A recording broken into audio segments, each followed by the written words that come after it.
So far, uh, this car has been kicking my butt. I mean, it's definitely been a nice experience. I don't know if I have, maybe missed something. I come up with a new strategy right now, and I wanted to check the crank sensor signal and the SPC signal, which is the communication in between the network or the bus for the computer to the instrument cluster, which is also part of the pads or anti-theft system, which I don't think is the issue because we have no problems on the theft light or either any codes in there. As you will see on part one, which is going to be probably very long, I will try to shrink it as much as possible, remove some of the tests that wasn't really necessary to do that I'm overkill and try to find out what procedure should I or wanted to go to, right? But so to make the story short, I even checked the ignitions on the ignition switch. Everything is there. You will see in part one, I check all powers and grounds on the engine computer, which is behind the battery. That's what I got, that small battery in there. I use it for test, and then I can reach the connector. That's the car battery right there. Uh, I already replaced cam and cranks. The signal's amplitude on those sensors were too small. The cam was only 800 millivolts. Now I have like almost 1.5, which is almost doubles in size. Which I'm like, when I saw that, I'm like, perfect. That was the issue. Same as with the crank, double the size. But no, it's still a long cranking. I was able to find that if I leave the ignition on for like 10 seconds, the car will start immediately every single time. So what is that telling me? Am I missing a power? I already checked all the powers and grounds and I'm not missing it. Do I have a problem inside the computer? Maybe a capacitor leaking? Like it's very common. I'm not sure how common it is on these engine modules, but I mean it's a common problem in Lexus and so on. But I wanted to double check that because today a guy by my good friend Keith DeFazio, he told me, are you sure you get an RPM signal on the data on the computer? I'm like, well, I was going by, usually force when you crank the car, if the check engine light goes away, that means it's an RPM signal. But then I came this morning, I put the ignition and the scanner, which I'm going to do with you guys. So let me set the ignition on to be able to. I have this oscilloscope already connected, so might as well stop this 1 second. So the red channel on this case is the SPC network, and the blue channel is my crank sensor signal, which I don't expect to have any signal on the crank without the engine running, right? But let's see what we see on that network since we have it already here. I got a very slow capture for that signal because I'm trying to go for the crank, and I have on the crank like it's 1 second per division. So obviously this signal is going to be a lot faster than that.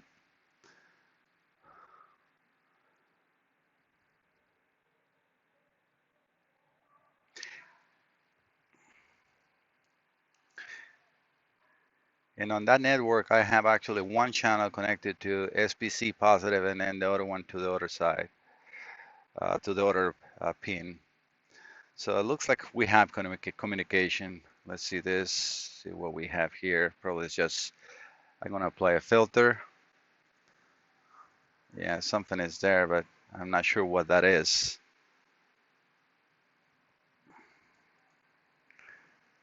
It's very minimum, so it's just probably noise. I did apply a filter on this one, so it's going to be a lot cleaner. But so either way, what I wanted to show you is it's going to be very simple. So I am missing the RPM signal on the scanner while I'm cranking it when the car doesn't start. So let me go up to, I checked even because I can see with Autel, I'm able to even see the power, the voltages on the computer, and they're staying in there. Let me just look for the RPMs. I'm sorry that I missed that. Should have done it before here. Okay, so engine RPMs. And let's just select something else that we can see there is actually reading.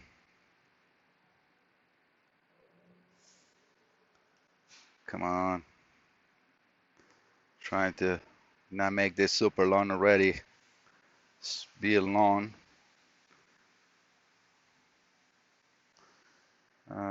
Maybe the grams per second that well. Okay, we got the voltage on the module, which it goes down, while cranking like around 10 volts, which I mean, there's nothing wrong with that.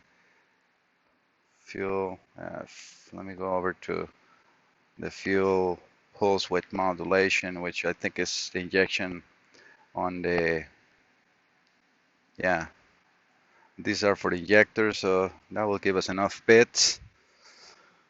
So now I have the ignition on, the car will start immediately. You'll see that.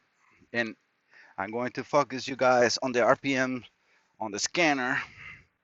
See, how can I do this so we can both see? And how's that?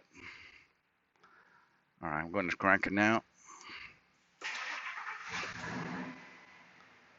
You saw the car is running. We have injection time. Everything is there. Now I'm going to take the ignition off. I put the ignition back on so I don't miss the pits or lose the pits. And that was a long cranking. Look at the RPMs not picking up. If I leave the ignition on, you saw the fuel pump, the fuel injection timing. It doesn't change either. I think it will start now. No. So I'm going to leave it a little more. You can see the fuel pulse width for each bank. It doesn't change either when the no start condition happen. Hopefully you guys see that the keep alive memory power is there, and the module supply voltage is there as well. I'm going to change the value of 2 grams per second. This parameter input, let's click the run. It's right here. Okay, let's see now. You see the RPM pick up immediately, injection time change, and the voltage for the modules is there. Even when I have the long cranking, look at the bottom pit and the keep alive. See 9, almost 10 volts, but everything is there. And my scanner just full. So that's exactly what I'm experiencing. So right now my goal is to see that crank signal when this is happening. All right, guys, let me set up the camera and a tripod and we all be able to see it better. All right, guys, I have the screen ready for you. This is a stop, and the trigger is waiting for activity. So I'm going to crank it now. The ignition is on, so the car should start. And let's do this just for I know I'm good. Let me turn the ignition off and stop that capture. We go back to here.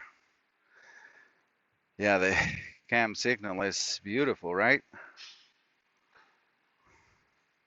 We can make that signal go smaller so it's not, taking the whole screen.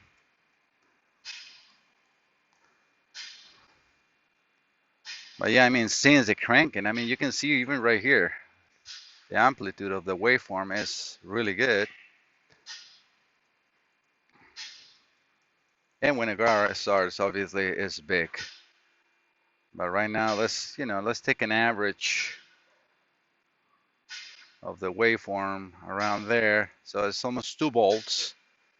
Some up and downs. That's when the car is just cranking, and it took not even 1 second to start. Let's put some cursors to, actually let me get out of the zoom and pick up where the first cranks revolution, let's say, to like what I think is start. So it took 700 milliseconds to start. That is, super fast, right? Now let's see the communication line.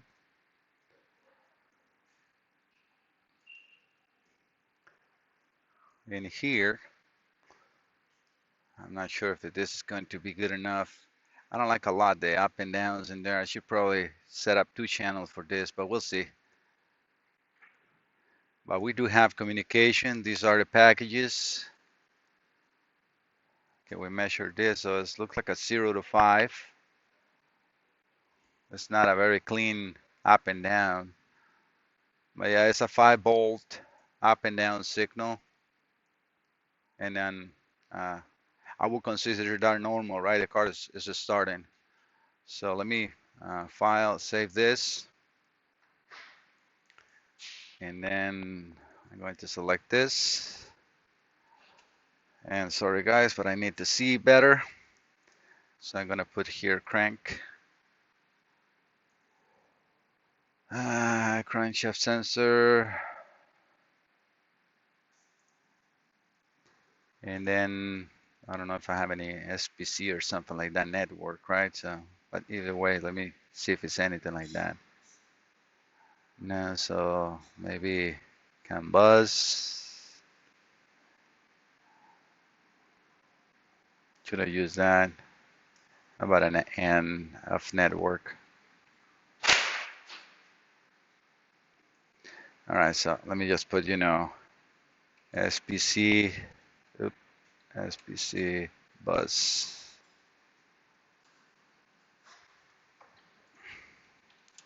Car has started and 700 milliseconds.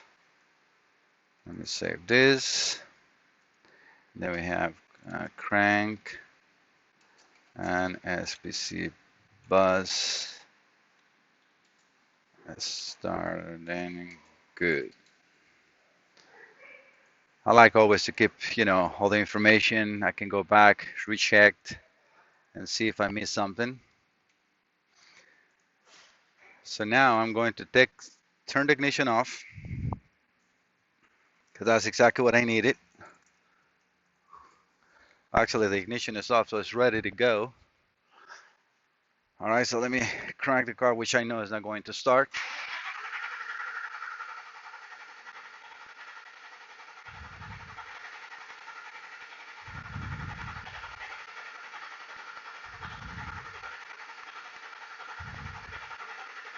As you can hear, it's like, I don't know, maybe 10, 15 seconds, no start.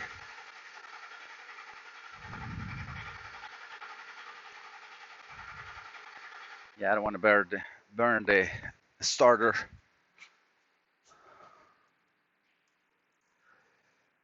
And we do have a crank signal. I can see the network in there as well.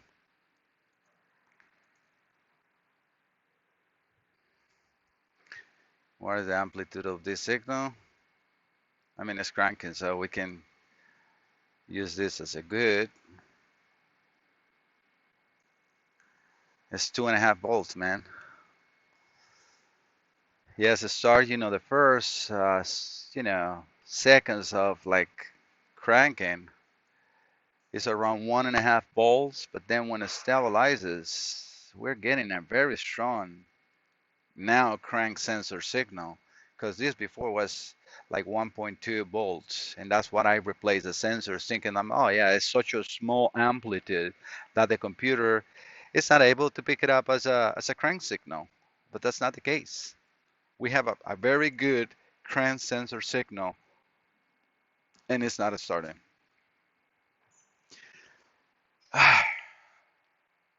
Do we have problems with the PCM? It's the only thing that I'm, can think of. The other thing that I see here,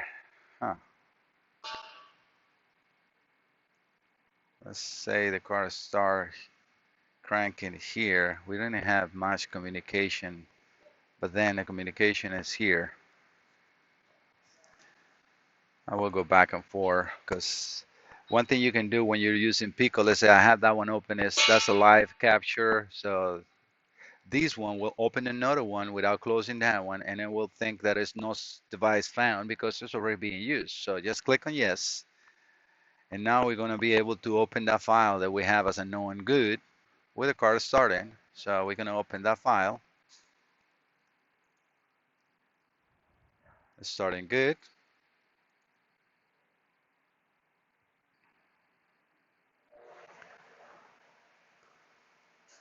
And I wanted to see before I lose anything. Let me save this as a no good. Save as, and then no start. No start.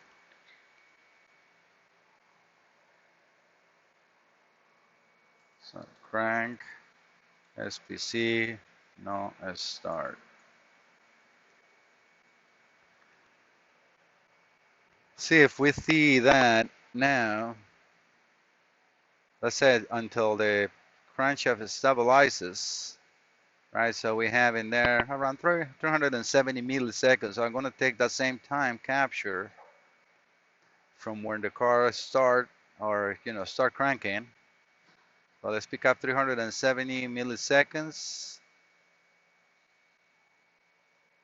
right there, around there. We definitely have a lot more communication network activity. I'm going to zoom right exactly where those cursors are. One more time. So we select just that area, and that's what it will be on the screen. Let me take all this out.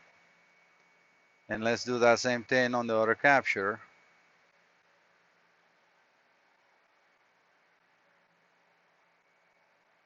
Once again.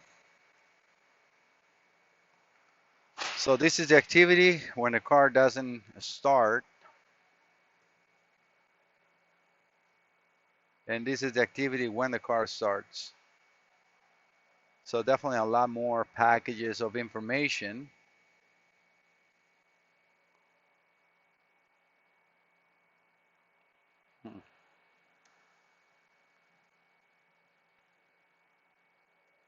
No start, or start. Now let me go over to the no start condition, which is here. And I'm going to select another area. Let's select it here where the car is, more stable. I'm going to select again another 370 milliseconds.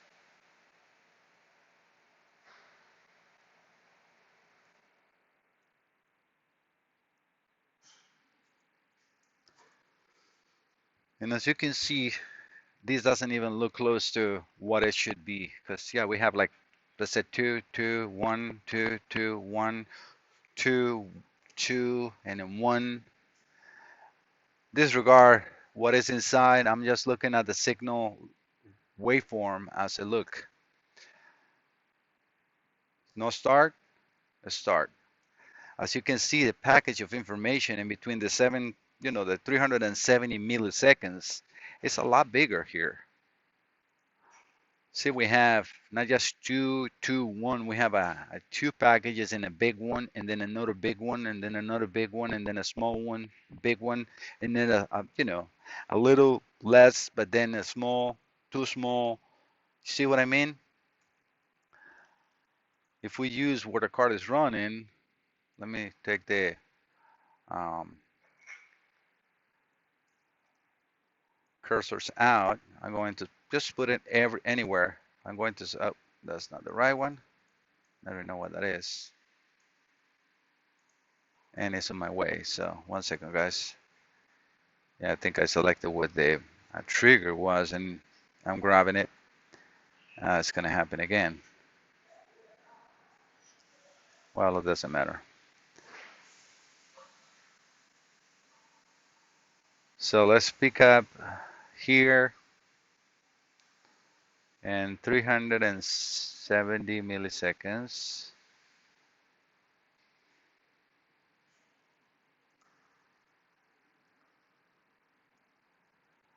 So we get to see the same on both captures of timing. But this is where the car running, right?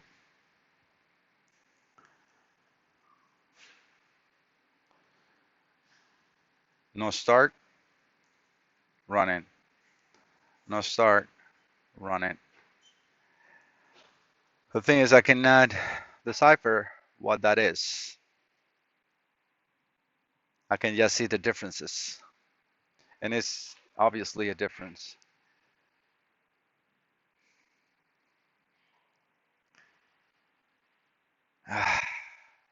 This is very interesting case. All right, guys, I'm gonna give you just a little overview of what I have done. So I did check the cam and crank signals on the computer, and they're both are perfect. So let me open another, because you can open as many speakers views as you want. Only one will be the live. The other one just will be as a demo, which is great. I love that from Pico.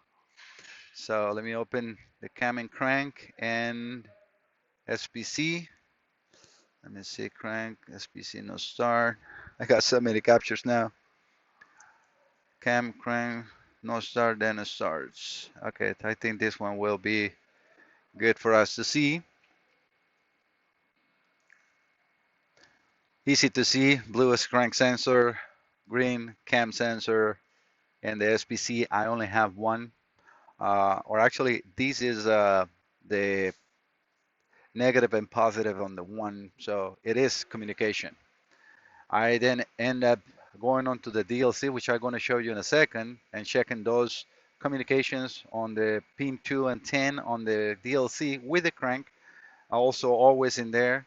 And then I also did check the pins 15 and 16 at the PCM, which are the same communication network, and everything is there. The only difference that I saw was a little difference on voltage, but the mirror image, which is what the computer sees, is the same, or what the network will take as consideration. So let me take this off. As you can see, we got a very healthy um, cam sensor signal, and this is at the PCM, remember that. So if we go from top to bottom, now we got, 1.2 volts. That was only 800, less than 800 millivolts. And then the crank sensor cranking went from 1.2 to 2.3 volts, which is a great sensor signal. As we can see here on the red capture, we're not losing any communication, and then boom, out of the blue, the car starts. So this is for me gelling a capacitor or something wrong inside the computer. I check powers and grounds, I double check those, and I cannot see to find anything wrong with it. So let me open now the captures that I have. These are pin 15 and 16. I separated the signals on different channels, and we can see that we have communication on each. So again, the green channel, which is on the light, this is in pin 15. Okay, so let me just get my notes so I remember the color of the wires.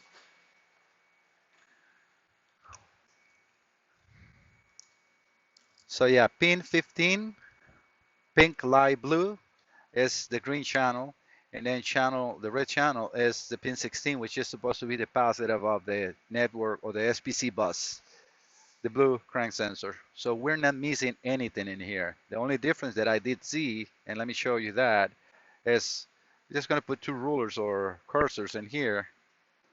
And as you can see, the voltage on that goes from 5.8 to 2.2. So let's say 5 to 2.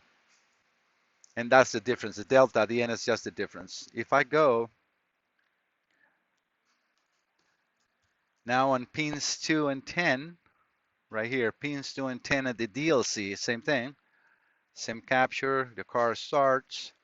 So we do have communication. If I measure this green line, the red line is the same, but the green line, or the green communication line, right, is going from 5 to 2. Was I the same? I'm getting so much stuff that I sometimes missing. So 5 to 2. Oh, I'm actually going the same. I don't know why I was thinking I was going different. So no, communications are the same. So guys, I'm going to take the PCM out to see if I can see damaged capacitors. I think this computer is sealed with silicone or gel. I'm not sure because I have never removed one of these cards, but I'm going for it. So I will keep you posted. All right, guys, I took the PCM out.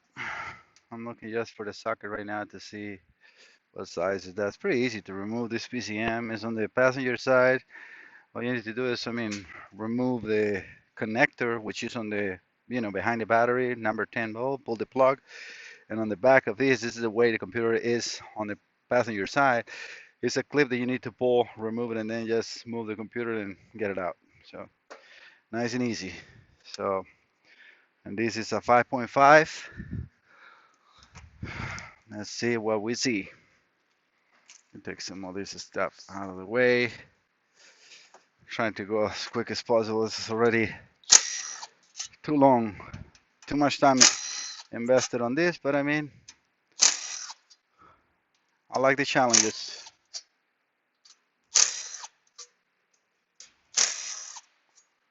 I hope to see something very obvious. This is a problem. Like I said, everything that we can see or we need to see is on the other side. Let me get my glasses because I'm seeing something here right at the bottom.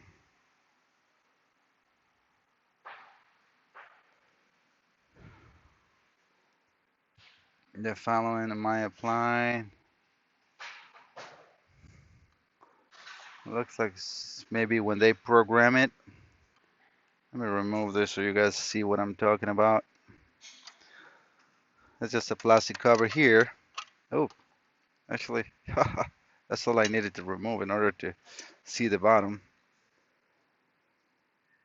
Yeah, nothing, no capacitors that, like the electrolyte type of capacitors.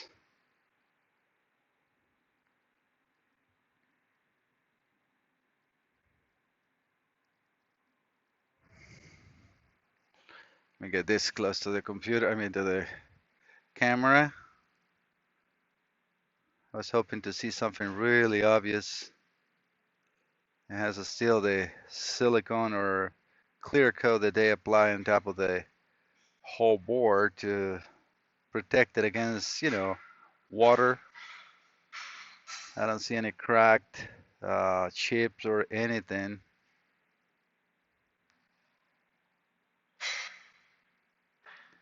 Nothing so far.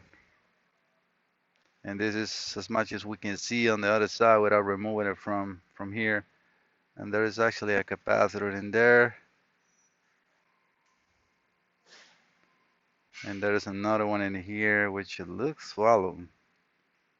Alright guys, let me take a look at this with I got another zoom glasses that are more powerful than this. Where's the glass? I found the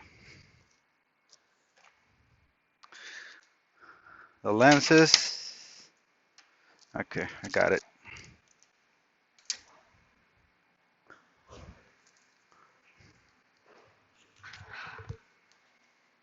This one has a lot more power than my regular lenses. Trying to see a closer distance. This is like 25x.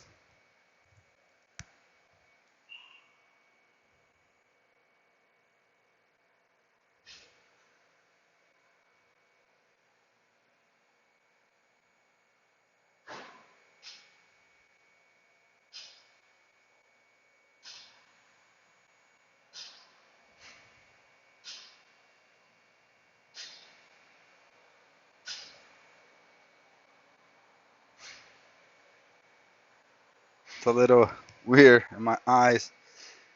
This not sure if it's the clear coat or if they're actually swollen, because that's how they usually start to become bad.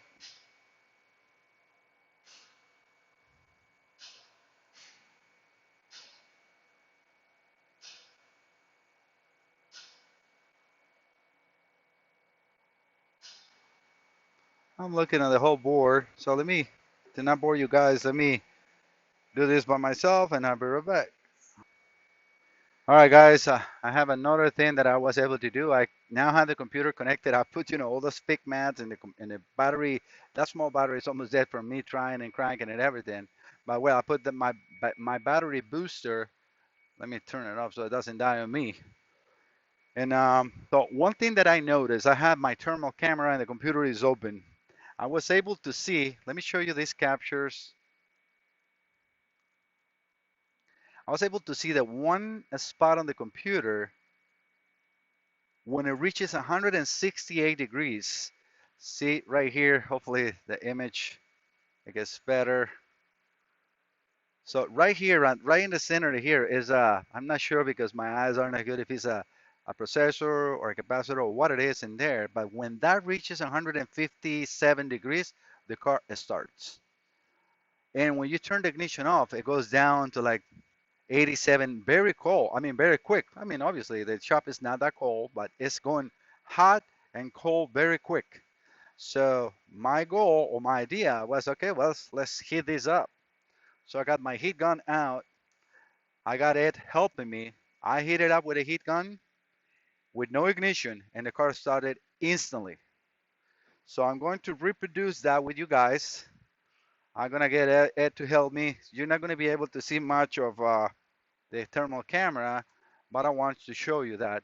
Ed, do you mind? So I'm gonna tell you when. Let me turn the booster on. I tell you when. No ignition, right? No ignition yet, right? Till I tell you, just crank it, okay? All right. Make sure this is warm, all right? I don't want to heat it too much. All right, go ahead.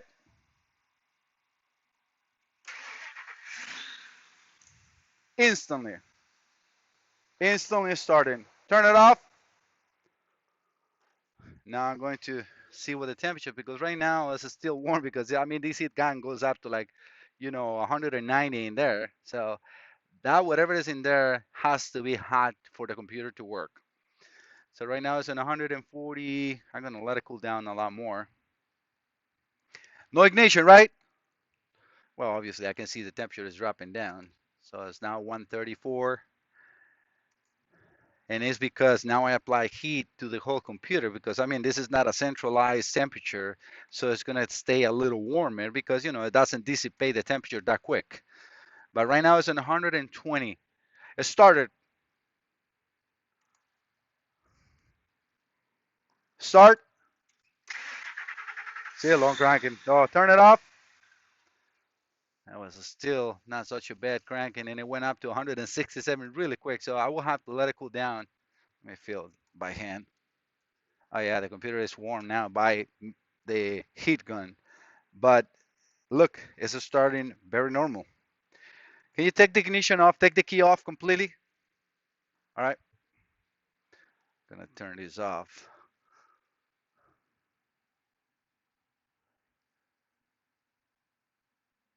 This is still in 120 degrees. Yes, this heat gun just and being, I protected so much now with the pigments that the actual temperature sustain more because of the same situation. I'm in 111 degrees, 110. Try once again to see. Okay, now we got the long cranking. Okay, that's it. All right, guys, I think I am pretty sure now the computer is the issue. All right, guys.